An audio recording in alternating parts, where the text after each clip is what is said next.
નમસ્કાર, મારું નામ અનેરી છે। હું તમને એક પ્રશ્ન પૂછવા માંગુ છું। તમે બાળક હતા ત્યારે જિદ્દી હતા?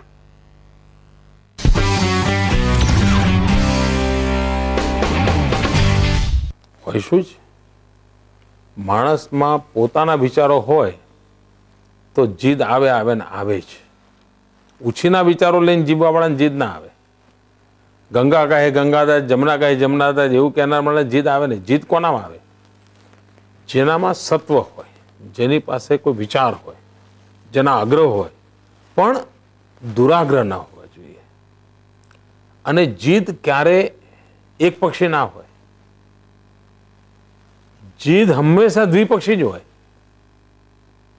હું કહું કે મારે આમ જવું છે ને તમે કહો છો મારે આમ નથી જવું, એનો કે તમારી જીદ છે નથી જવું, મારી જીદ છે જવું છે। તો જીદમાં બે લોકો સરખા ભાગીદાર હોય ભાઈ। જીદ ક્યારેય એક વ્યક્તિની હોય જ ના શકે, એટલે બંને જણ હોય તો જ જીદ થાય।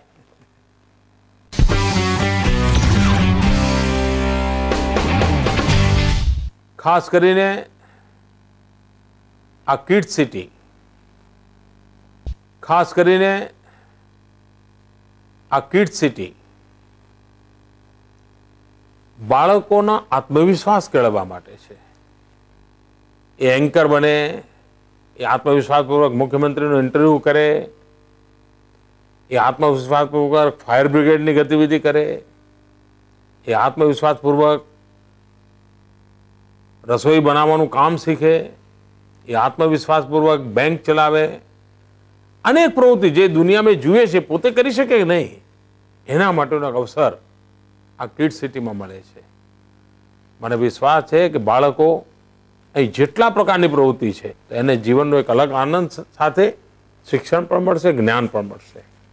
નાના નાના ભૂલકાઓને જીવનમાં કંઈક ને કંઈક કરવાની મહેચ્છા હોય, જીવનમાં પ્રગતિ કરવાની મહેચ્છા હોય, પણ સાથે સાથે આ સમગ્ર સમાજનું આપણા ઉપર ઋણ છે। એ જો ભાવ રહે તો આપણે બહુ જ જીવનની અંદર સમાજ જોડે હળીમળીને જીવવાની ટેવ પડશે।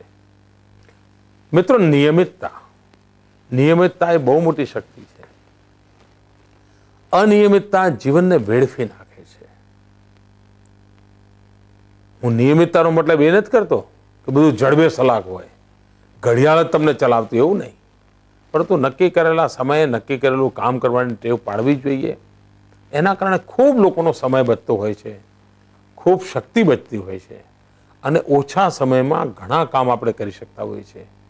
નિયમિતતા પણ જીવન ઘડતરની અંદર ખૂબ મોટું પરિબળ બનતું હોય છે।